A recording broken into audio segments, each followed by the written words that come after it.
I can tell you though, I don't get goosebumps on show often, and one time I did was Luciano Pavarotti playing an encore, and the second time I had goosebumps was here in 2005 with you and Beryl Davis when she sang those two songs. So tell us a bit about the meeting. Well, excuse me 1 second, I've got a bug on here. Can you hold that 1 second? Wildlife here. Yeah, he doesn't want to stay there. Well, back in, as I mentioned before, I first got interested in this music in 1979, and I always played it for my own enjoyment. And at that time, there was no festivals. There was nothing in America. That's true. Even maybe you could find one book on Django, only Charles Delany's biography, and no notation books or instructions or anything. So it was sort of like an archaeological project to learn what kind of strings, even what kind of pick, anything. Yeah. But I did that all the way through. When I was with the Desert Rose Band, when I did session work, when I was with the Helicasters, when I was with Elton John. In fact, a concert in Lyon with Elton John, Maurice Dupont brought me the guitar that he built for me there. Wow. So that was always what I was interested in for myself, no matter what other music I was playing for a career. So I've always been very interested. And at one point, my first solo album that I ever did was in 1987, and it's called After You've Gone. Oh, yeah. And I played the guitar on one side and on the clarinet on the other side. And I made that album because I didn't think I would ever get a chance to play this music again. So I thought, I'll just do this while I know how to do it, and then I'll have it when I'm old, and I can say, hey, listen, I used to play this. And but I learned so much more about the music after that, from being able to go to Samoa and meeting and playing with Borelli and Roman and being in France and meeting all these guys and seeing them play and playing with them. So I wanted to make a follow-up to that album, but it took many years, until about 2003, and I was asked to recreate two of Django's tracks for a film called Head in the Clouds. Oh yeah, with Penelope Cruz. Yeah, Penelope Cruz and Charlize Theron. Yeah. And I also got a chance to be Django on camera, which was fantastic. And how's your hand? Your hand's doing well? Yeah, they recover. They put a makeup on my hand and dyed my hair black, and I grew a little mustache, and it was very, very fun. But during that time, I thought, well, if I don't, I'd been working on an album for a while. I said, if I don't finish it and use this extra publicity from the movie, then I'm just an idiot. I've wasted an opportunity. So I did. But during that time, I also thought, there's never been a biography or a documentary, a really definitive documentary on Django. And my wife is a documentary filmmaker, so I thought, maybe we should make a documentary film. Mm-hmm. And then, so I started researching, and I realized that if I did that, it would take 10 years of my life where I wouldn't even play or do anything else. It was so extensive of a project. Yeah. But during my initial research, I thought, where can I find some people that are still alive that actually knew Django? Mm.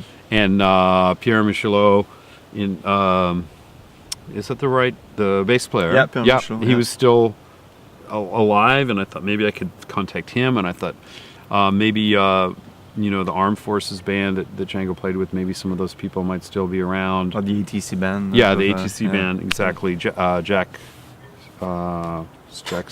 last name, I can't think of the conductor, but anyway. Jack Platt, yeah. So anyway, I just was researching who could I actually speak to, and I found out, I saw somewhere that Beryl Davis was alive and lived in Southern California. So and you were living there at the time? No, I lived in Nashville, but we played quite often in Southern California. So I just researched, and I found out how to get a hold of her, and I just called her out of the blue. I said, you don't know me. Yeah.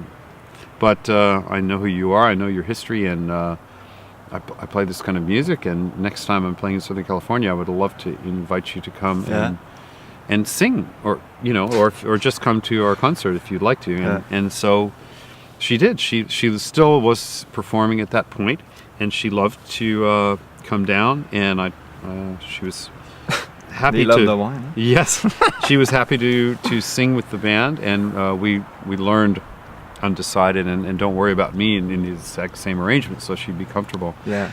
And we just got to be friends. She's such a great character of a person.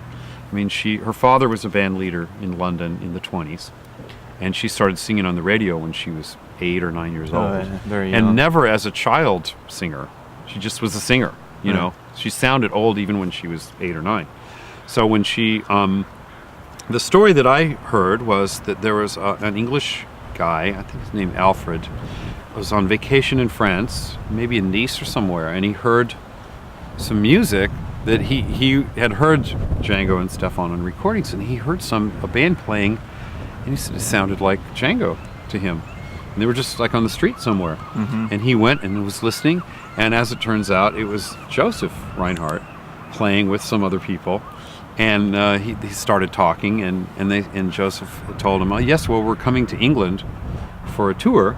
Why don't you come, to see us at one of our concerts?" So he was back home, and sure enough, the quintet came on tour, and he went to see them, and they were hanging out, and he invited them over to some friend's house to listen to some jazz records. And one of the records was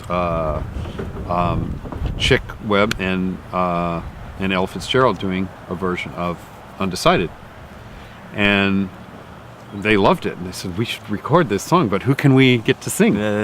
And this guy knew of Beryl Davis, and he said, "You should get Beryl Davis." So they arranged it, and she came in and recorded that with them, and she was around 13 years old at the time. 13, yeah, 14, yeah. And they liked her a lot, and they asked her to accompany her on some tours.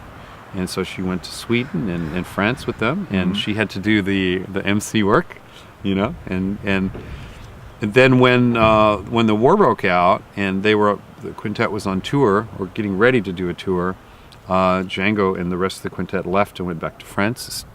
Stefan stayed there, and he didn't have any place to go, and he ended up living at Beryl Davis's parents' house during that time, and they got a gig together, and they started performing around London together, and Beryl said that she loved all of them, but she said Stefan was very protective of her, and when they would walk home at night after their gigs, of course there would be bombs, bomb sirens and stuff, and he would always grab her into the little alcove of a doorway, and she said just very, very fond memories of him.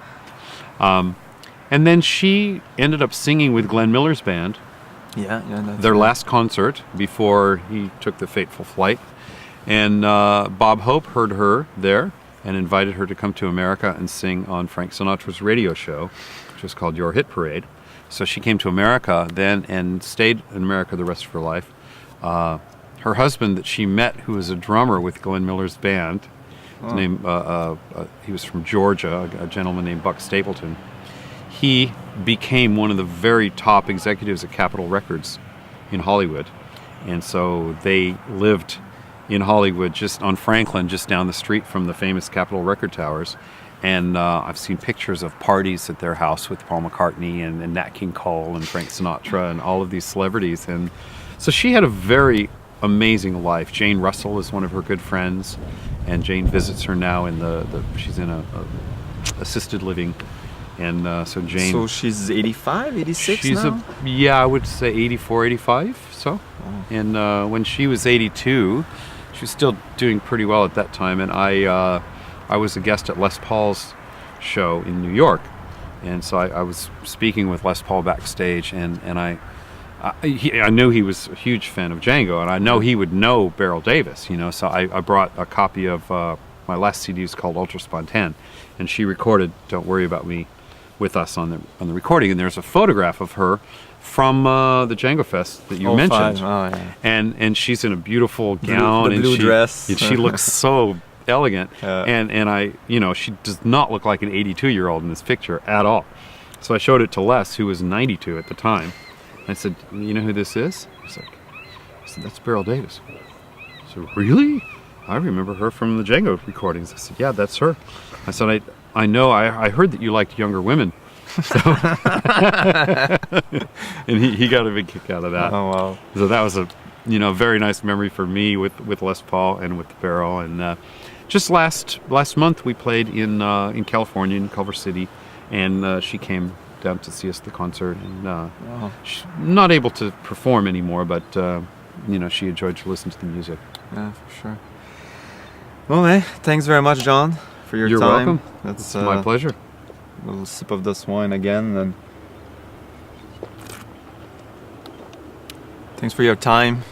And like I always say, keep listening to good Gypsy jazz, good wine. If you'd like to and get good- our newest CD of my quintet, it's called One Stolen Night. Oh yeah, that just And came. also did a full CD with the orchestra called Istiqbal Gathering. And as far as I know, it's the first full recording of newly composed music for gypsy jazz guitar and orchestra. Oh, that's interesting. Thanks again.